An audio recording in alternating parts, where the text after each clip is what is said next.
Welcome to the Imperial Truth. I'm your host, Eric, and today we're going to talk about tanks.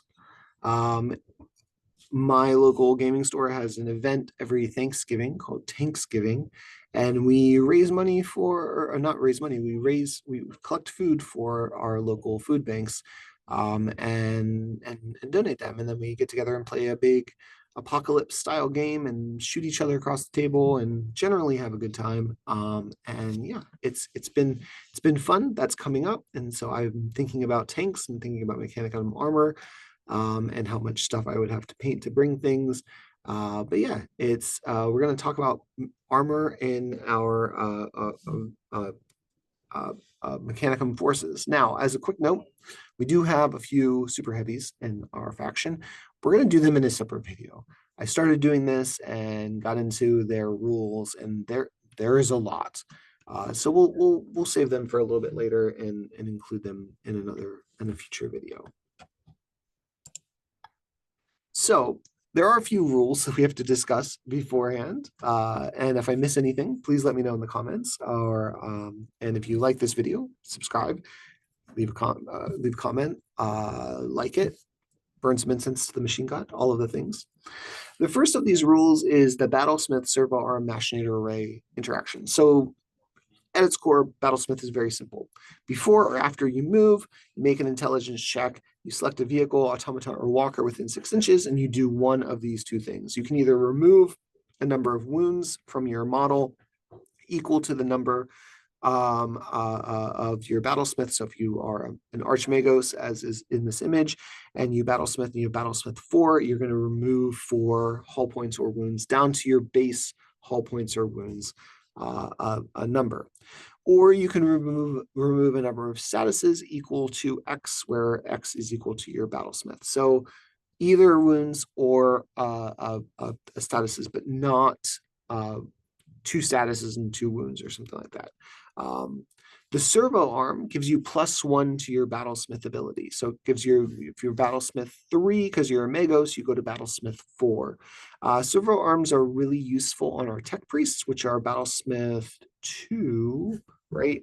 And then they go to Battlesmith 3 with their servo arms. I'm looking it up now. Sorry, bad radio, but I want to get these things right. They are Battlesmith 2, so they would go to Battlesmith 3. Machinator arrays are we can use the Battlesmith ability twice. So if you had a tank and it had 2 statuses on it and had lost 3 hull points, your Magos could remove 2 statuses with one Battlesmith and then use the second Battlesmith to remove all your damage. Or you could Battlesmith 2 separate vehicles to remove hull points from both, or whatever combination you want to do. As a note, you can't use Machinator and the servo arm together. So you couldn't have a super tech priest with a servo arm and a Machinator array, and it do, heal 3+3 or 6 wounds per turn. That is not allowed under the rules. But this is a really powerful ability. I listened to a video the other day by I forget the table, the group name. I'm sorry. I'm gonna say it's Heresy Hammer. But they were talking about Iron Warriors and or Iron Hands, goodness, and how good Machinator rays are. And we just do this naturally. We just do it innately. So it's a strong ability that we have. We also have access to cyberthergic rights. We still got to do a cyberthergic right video at some point. But basically, we can do one of 3 things. We can quicken, fortify, or guide. And for vehicles, these are very different.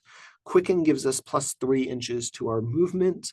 Fortify gives us +1 armor value to one facing to a maximum of 14, which is going to come up in a minute. And guide gives us +1 to our ballistic skill and weapon skill, maybe. So guide says that if you don't have a stat, that if you have a 0 for a stat, it specifically says if you have a 0 for a stat, that you can gain neither benefit. I'll pull it up and read it verbatim because it's it's going to be a debate in the discussion below in the chat.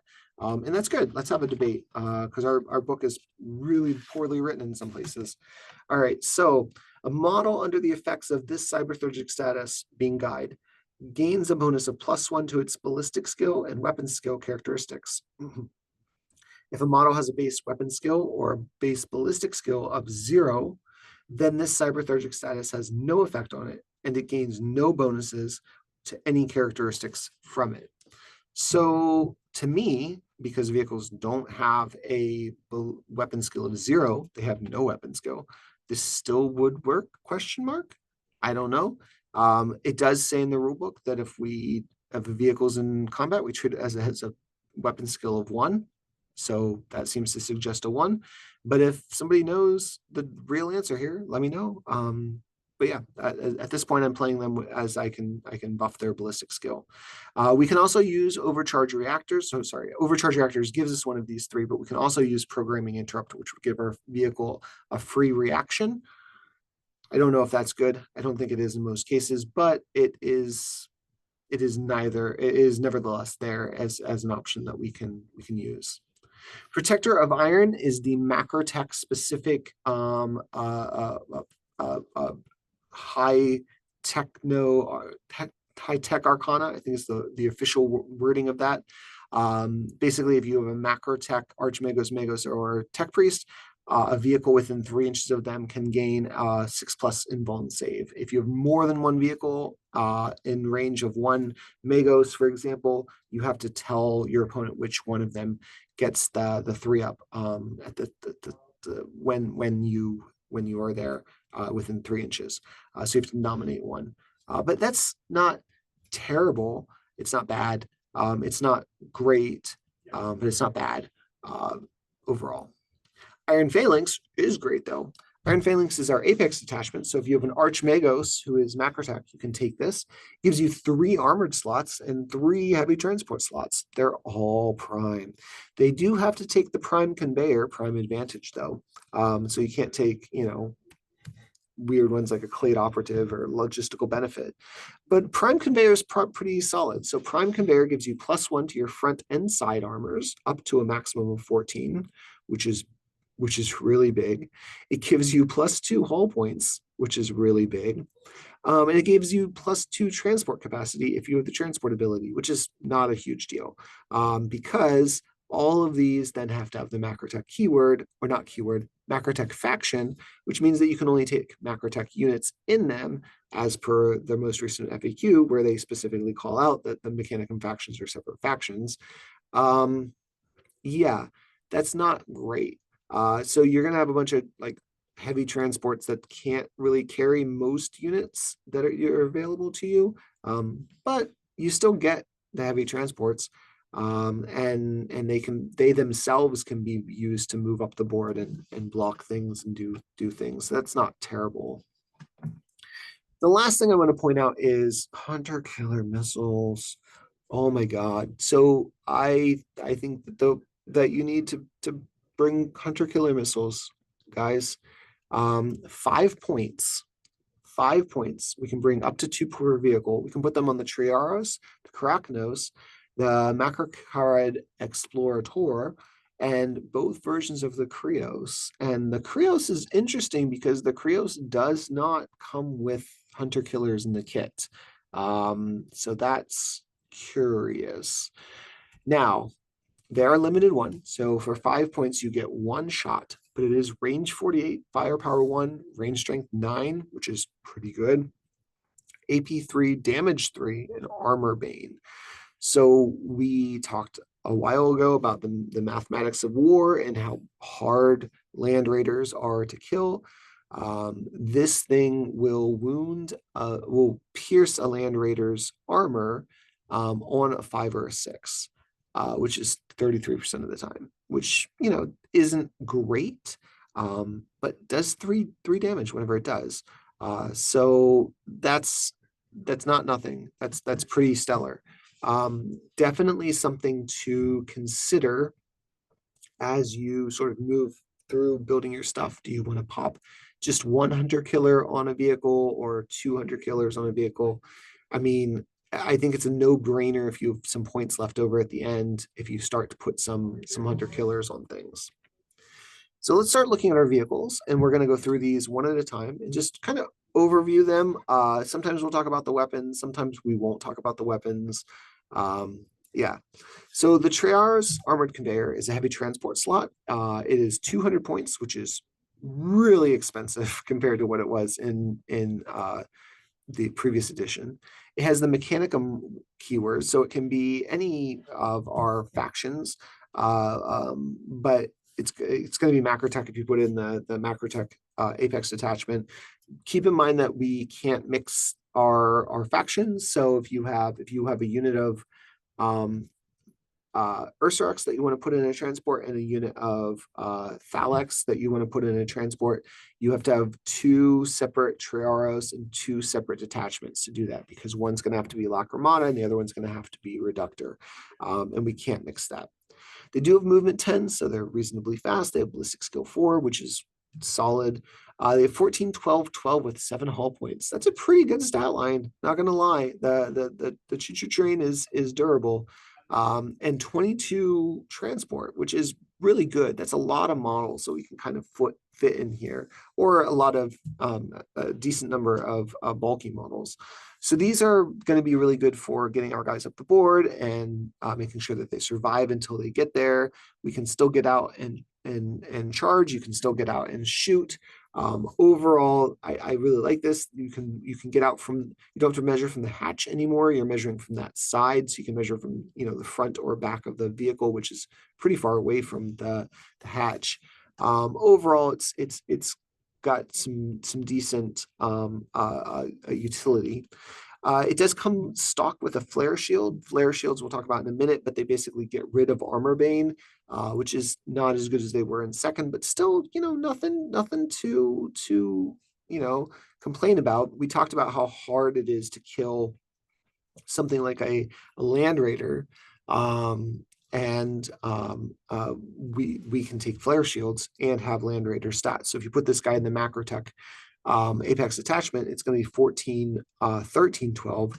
And if you put Fortify on it, you can make it 14, 14, 12, which basically makes it as more durable than a Land Raider, because it'll have 9 hull points and a flare shield. It comes stocked with searchlights, which we'll talk about in a minute. It has auto repair 4+, which just means at the end of your turn, you roll a dice. If you roll a 4 up, you can remove a status effect from this vehicle, which is pretty handy. It has Chakram, which is super cute. Never going to get it off, but it is very adorable that it has that ability. It comes with a pintle-mounted twin Mauler bolt cannon. Twin Mauler bolt cannons are great. They are better than twice as good as a Mauler bolt cannon, which is kind of fun. They specifically have pinning 3, I think, pinning 2, I think. It's got to be pinning 2. They have pinning 2 and shred 4+, and they have 6 attacks rather than 4. So that's actually really good. Getting pinning 2 is way better than pinning 0. It also comes with 2 centerline mounted Volkite calibers. So this thing can kill some infantry. It's not going to do a lot to most things, but it at least has some guns that are relatively useful. More than anything, it's going to get your guys up the board safely and deliver them. Is it worth 200 points? Probably not in most cases, but you could also use these guys to like move, block, and just take up space, take up real estate on the board if you wanted to. In terms of some rules that are going to pop up again in a moment with the Karacnos and some other things, we'll go through these.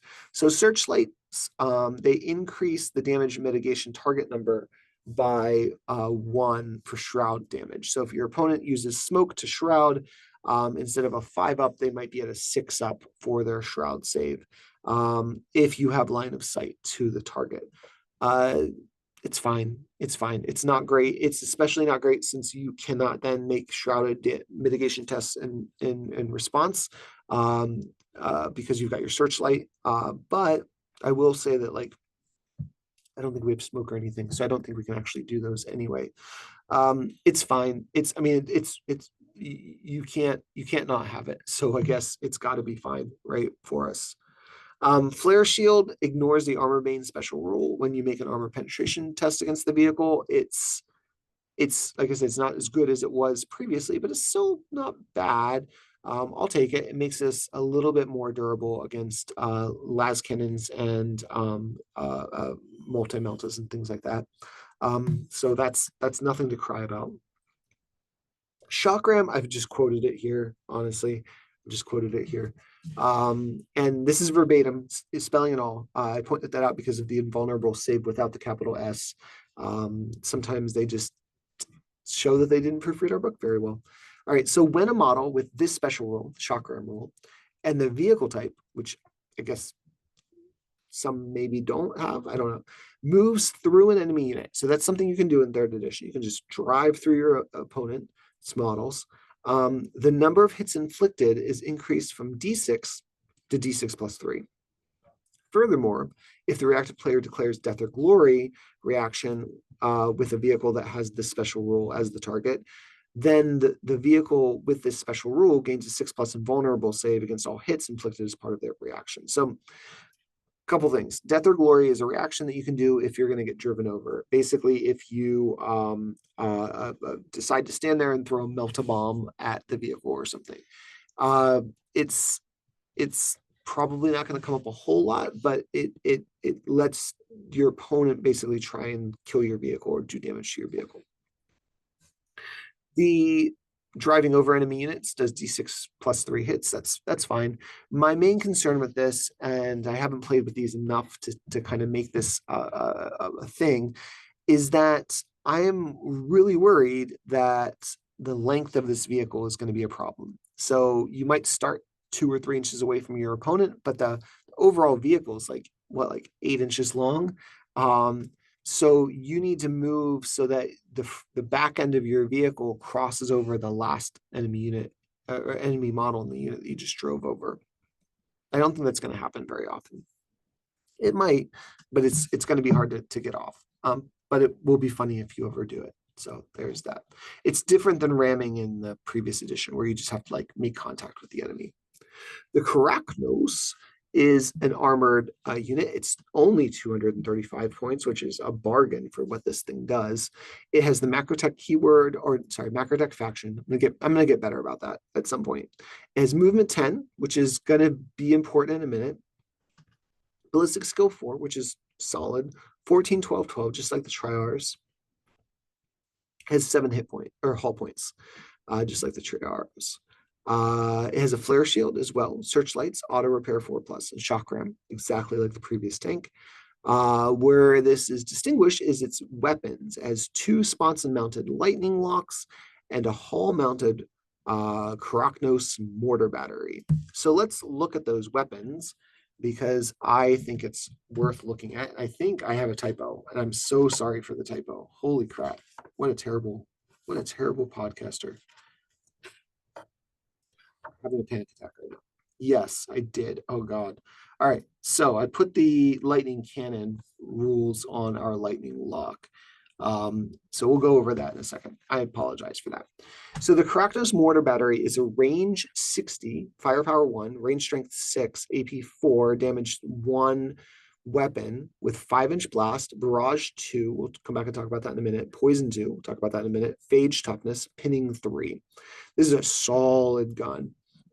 So barrage 2 means that we can fire indirectly. We don't have to see the target in order to shoot it. But when we use that indirect fire, we roll 2D. We don't roll to hit. Instead, we roll 2d6 and scatter that amount away.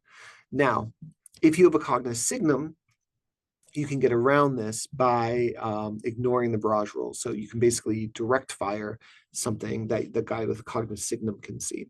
So that's not bad, but I don't think you're going to do this very often. And I'll explain why in just a minute. This also has poison 2. So you're wounding infantry on 2+, which is pretty solid.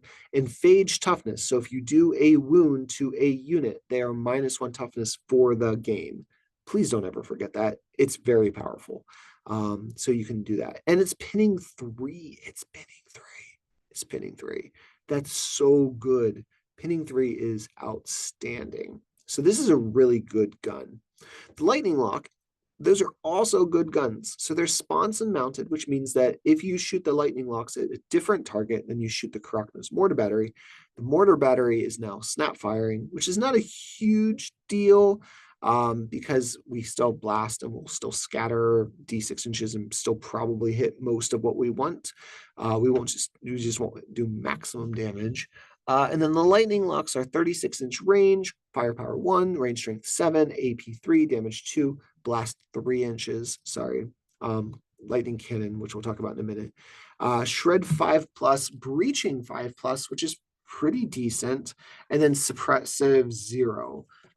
So I apologize for the typos, but we did catch them before they got put in there. So what am I thinking about this vehicle? This is what I'm thinking. None of these are ordnance weapons. None of these are heavy weapons. There is no reason to not drive your Karacnos anywhere you want on the board and take shots. You have 10 inches of movement. Get into line of sight, turn, unleash everything into a unit and just decimate them. These are good weapons. AP3 on the lightning locks is solid against Space Marines. The Karacnos mortar battery is going to hit enough models that you will probably put phage on them and you will probably trigger a pinning test. So that's solid. Yeah, definitely bring one of these if you have it. They're really good. Against Solar Ox, they're almost unfun to play because you can just then sit in the back of the board and just be like, I'm just gonna remove that unit. So that's not great. But against Space Marines, it's a pretty good tank and would definitely bring it. Yeah, 10 out of 10. Awesome. It's not going to make my Thanksgiving list because none of these weapons do anything against other vehicles. But yeah, it's still pretty cool.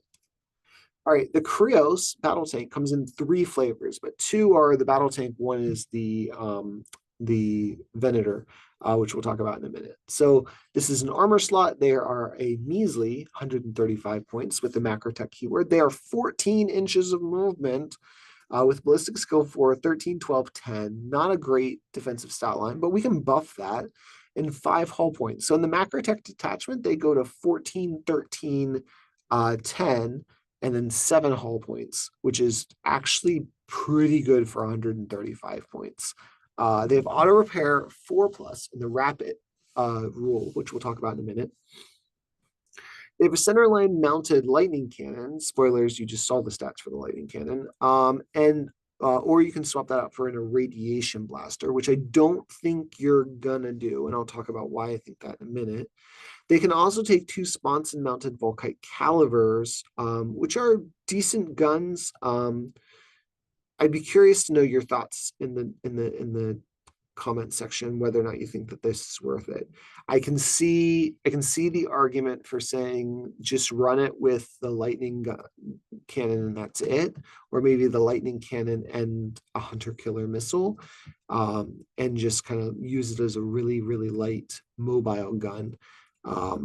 Yeah, I'm not sure where I fall on it. I haven't played with them enough to know. But yeah, rapid means that this model can rush, and when it rushes, it adds 6 inches to its movement. And this model can make attacks with its weapon, but has to make snapshots for its weapons. As a note, the base speed for this vehicle is 14. Adding a rush gets you to 20 inches. Adding a not the guide, let's see, it's guide, it's fortify, and it's the one that I can't remember. Cyberthurgic Powers. Quicken. If we add Quicken, this goes to a 23-inch movement. I don't know why you would ever need a 23-inch movement, but I will point out none of the guns, well, the lightning cannon is not a heavy or ordnance weapon. So you could move 23 inches with this. You could snap off a shot with a 5-inch blast. You're definitely going to hit your target, or at least part of your target. I don't know if that's good or bad, but it's just something to keep in mind. It's interesting. Our Krios Venator, I'll put all the weapons up in a minute, is armor. It's 160 points instead. It's got the Macrotech keyword again. It's 14 for movement, 4 ballistic skill, 13, 12, 10 armor, 5 hull points, auto repair 4+, just like we've seen before, rapid, just like we've seen before. This thing has a pulsar fusel gun, center mounted, and it can also take the sponsor mounted Volkites or hunter killer missiles, as we talked about before. Let's look at these weapons because it's worth taking a moment to look at what our options are. So the lightning cannon is 36-inch range, firepower 1, range strength 7, AP 3, damage 2, blast 5 inches, which is huge, shred 5+, which is pretty good. More importantly, breaching 5+, which can be interesting. So if you roll a 5+, suddenly this thing's killing Terminators pretty decently. And suppressive 1, which any sort of status effect is good for Mechanicum. So solid weapon, love it, great. Does not have ordnance, does not have heavy, so you can move and shoot this thing to your heart's delight with no penalties. The irradiation blaster is only range 16, so you're definitely going to want to move with it and shoot. It's firepower 1, range strength 2, range strength 2, AP 4, damage 2. It's blast 5 inches, which is good. Ordnance D, so if you stand still, which you're not going to do because it's 16-inch range. But if you stand still, it goes to damage 4, which does what against infantry? Like, what infantry are out there that are damage 4 that you're gonna want D4? Like, I don't understand. It doesn't make sense to me. It does have phage toughness, which is good. As shock stun, which is interesting, but you need to roll a 5 or a 6 on your hit roll to do that against a vehicle. And you're definitely never penetrating the vehicle. So, I mean, I guess if you accidentally hit a vehicle with your blast, it would be interesting. It has poison 2 and panic 2. Panic 2 is great. Can't complain about that. But I just, compared to the lightning cannon, the irradiation blaster is just not doing it for me. The Krios Venator, the pulsar fusel weapon, has 36-inch range, firepower 2, range strength 9, AP 2, damage 3, all solid stats, has ordnance firepower. So if you don't move, you get to make 4 shots, which is double, twice as good as 2 shots. And it has suppressive 2, which is pretty good. My only concern here is that this gun sort of wants to shoot Terminators or sort of wants to hit vehicles, but isn't. I mean, I guess if your opponent very kindly puts their unit of Terminators within 36 inches and line of sight of this gun, you could stand still and shoot 4 times and probably kill 2 or 3 Terminators out of that. That's fine. If they park a vehicle within 36 inches of you, you can shoot 4 times and maybe do 3 damage against a Land Raider. That doesn't seem as good, right? So like it doesn't, I don't know. It just doesn't seem to do what I want it to do. Our Volkite calibers, which we can put on the sides, those are 30-inch range, firepower 2, strength 6, AP 5, damage 1, deflagrate 6. Pretty good guns. They're fine for 15 points. But yeah, I think the way to play this in general games is going to be just with the lightning cannon and just use it to go bully Space Marines off of objectives, and shoot things. Now we're getting into our Legends options. Our first Legends option is our Mechanicum Termite. This is a transport slot. It is our only transport slot at the moment. So we can take this in our Crusade primary detachment.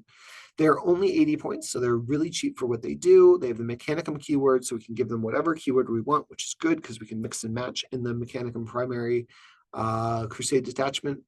They're only move 6, but they're not going to be moving very much. They have ballistic skill 4, 12, 12, 10, 5 hull points, 12 transport. Overall, not too bad. They have light transport, deep strike rule. They have 2 pintle-mounted combi bolters, which you're probably going to upgrade to the flamers. You could also take Volkite Chargers or the Heavy Flamers, but you want the Heavy Flamers probably because of the possibility to put panic on things. And they have two centerline mounted, I think two centerline mounted Melta cutters, which they're going to use to bore into the whatever they're coming through. Thoughts on these? I don't think we have weapons on these. Yeah. So thoughts on these? I mean, I think if you pair these up with a unit of like 6 Thalex with multi-meltas, that's good. Like I'd take that. I'd buy that. 6 multi-meltas hopping out, shooting with this centerline mounted melta cutters. Like you're probably gonna slag something. You could use them sort of as a delivery for Myrmidons, but I don't know that I would. Um, Again, the problem with Deep Strike is you're not guaranteed to come on turn 2. And if when you do come on, you can't charge. So you're gonna come on, you're gonna shoot, you're probably gonna get killed in retaliation. I think Thalax are probably our best bet because they're relatively cheap. Although with multi-meltas, they're not super cheap. But then you could at least like put them out there and kill something and hopefully, distract your opponent or take out a key piece. But yeah, it's not bad. It's they're fine. I don't think I'd ever run more than one. Mechanicum Tarantula batteries. So these are a recon choice. They're 45 points, but you get 2 models. They have the Mechanicum keyword, so we can give them any sort of faction that we want. They have ballistic skill 4. They are 10, 10, 10 with 2 hull points. They are super squishy, but that's okay because they're there to be expendable. They literally have the expendable 3 rule. So your opponent reduces the number of points that they score by that whenever they kill these guys. So you're basically not going to get first strike or something off of these guys, or not very effectively. You definitely don't want to make these the first thing that you kill, just making sure them correct on the expendable. Yep, it's reduced by the value of X. They have infiltrate 9, which means they can start 9 inches away from your opponent's lines, and they have automated firing protocols and independent centuries. Sorry for the typo. We'll talk about each of those in a minute. Independent centuries just means that you buy them as a pair, but you can deploy them individually. Some people pointed out that infiltrate 9 is really, really, really rough on these. So basically, if you want to be a jerk to your opponent, I would not recommend this, but you could do this. You bring, 4 or 6 or 8 of these, however many you want. They're cheap. Bring a bunch of them. And you just line them up 9 inches away from your opponent. Now what happens is if they move forward to take up some board space, these are all going to shoot them. And they're going to take some wounds and lose some models. If they just stand still and shoot you, they lose a whole turn of movement. And because they're vehicles, you can't move through them. So yeah, it's not a feel good moment. I would be really careful using these. I would be really sort of aware of how you're using these. They are $60 for $60 for 2, which makes them a little bit about 75% of the price of a unit of Castellax. So they're kind of pricey for the points cost. But yeah, if you want to be that person and drop 8 of them into somebody, I guess you could. I wouldn't recommend it. Independent firing protocols is that the right? Did I get that wrong? Automated firing protocols. God, really suck with this today. Sorry. It's just a reaction that you can do. Basically, they can't fire on their own. They can't shoot during your shooting phase. They only shoot when your enemy models, they move and then end within 48 inches of them. And then you can take a shot. It doesn't cost any reaction points to do this, so you can do it as many times as you want. But you can't react multiple times against the same unit. So your opponent moves up a tank, you can choose to shoot that tank. Then they move up a unit of infantry, you can shoot that infantry with a different sentry gun. It makes them pretty good. They're not going to typically nuke one thing in a single turn, but they will spread some damage out during your opponent's phase, and they will make your opponent think about what to do and how to deal with them, because they're not going to get points for killing them, or not a lot of points for killing them, and they don't, they don't want to waste the effort on a 10-10-10 2 hull point vehicle. It's a no-win scenario. Just be careful, how many you're using. In terms of their weapons, they have a lot of options. The box currently comes with the first 4, and then the last 2 are things that I think were part of the old Forge World kit. So they can take twin heavy bolters, which are fine. I mean, they're fine. Six firepower is good. Range strength 5 is good. AP4 is not great against Marines and other things that are 3-up saves, but you're going to kill something probably. Twin las cannons are fine. They have heavy damage. So they're always going to be 2 damage against things, and they shoot 2 times. So that's fine. It's, again, you're not killing any vehicles with this, but you're going to do some damage probably. The twin Volkites are interesting. They have heavy firepower, so they go to firepower 7 with range strength 6. It's just the better option than the heavy bolters, but they cost 15 points. The Century Melter Ray is kind of interesting. I mean, it's Melta 8, so if you put your guys like exactly 9 inches away from your opponent, and they have a vehicle, and that vehicle moves an inch towards you, it's going to be in Melta range, and you're going to get to make the reaction, which is gonna hurt potentially. Firepower 2 means you're going to hit probably 1 time, and with range strength 9, you're still probably not killing a land raider. It's fine. It's a lot of points for something that's not going to do very much. The 2 missile options are interesting. One of them is is a limited one, which is kind of cute. But yeah, they're I don't know, like they're very much a nuisance unit. They're not. The first time I played against them, I was very worried, and I played very cagey, and I was, tried not to move until their line of sight to get shot. And I realized that they just don't do a lot. And so then I just killed them and ignored the other one. So yeah, it's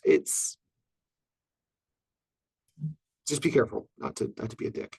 Yeah. So our Macrocarid Explarator, I think, is our last vehicle. This is the Necromunda version of it, but it's the same type of vehicle.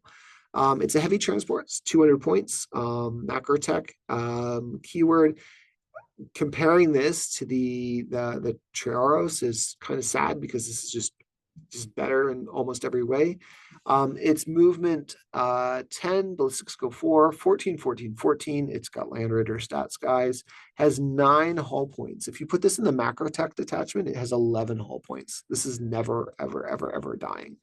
It can only carry 12 models, though, but that's still fine for most things. It's got a flare shield, and did I mention it's 14, 14, 14 with the flare shield? It's got auto repair 3+, move through cover, and the Embark Claw. We'll come back to the Embark Claw in a minute. It's got a turret-mounted Mauler bolt cannon or a Graviton imploder. We'll talk about those in a minute.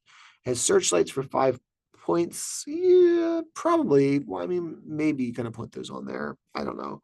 It can take a hull-mounted Irad cleanser or las cannons. So let's look at the rules for this, and then we'll look at the weapons. The Embark Claw is interesting. It's very similar to the Shock Ram, in that it changes its number of hits that it does, and it gives those hits stun. If you're curious, Embark is a term referring to the Arabic word for amber, and the fact that if you pass a cloth across amber, you generate electricity. So it's a reference to electricity. So it also gives you the 6+ invulnerable save. It gives a stun on the attacks. It's not bad. It's not, most of the time you're not going to be using it, but you might.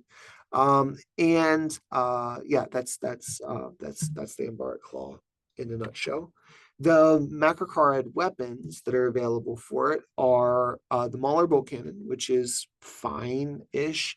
It does some damage as pinning, it's shred. We've talked about it in previous videos. It's not a bad weapon. The graviton imploder is kind of compelling though. 18-inch range, firepower 1, shock pin, but again, you need to roll 5 or 6 on that one shot. Range strength 9 is pretty good though. AP2, damage 3 is pretty good. It's got pinning 3. Like that's it's not a bad weapon. It's a little expensive. Pinning 3 is really good to just be able to drop on something. We're gonna skip to the las cannons because we're gonna come back and talk about the iron cleansers in a minute. So it's got 2 las cannons with 48-inch range and heavy D, firepower 1, range strength 9, armor bane, all the things that las cannons have. They're not bad. I think though that, I mean, this is an assault vehicle, right? You want to move this up and just disembark guys. So I think you want the graviton imploder to put panic on things or pinning on things. And then the twin arid cleansers, which are template weapons with phage and poisoned and panic, to possibly put phage and panic on something. So this guy moves up, shoots with the graviton imploder, hopefully hits and wounds to do a pinning 3 attack, even if it doesn't kill anything. And then you're going to spray him with your twin arid cleansers, which are going to put phage on the unit, hopefully, and poisoned, or sorry, and panic on the unit, which could replace pinning, of course. But you know, you get that those two leadership, or those, sorry, the leadership test and the cool check. So kind of spreading things around, hoping that something sticks. Overall, this is a pretty strong vehicle. I like it a lot, and I think it has some potential. But yeah, I wish they had a cooler model for it, or a cheaper model for it. $200 for the Necromunda version is a bit much. All right, I think that covers all of our vehicles. I will catch you guys in our next video. I'm not sure what we're going to talk about next, but at some point we'll talk about cybertheurgy. Maybe that'll be our next video. But thanks for hanging in there, and I will see you in our next video.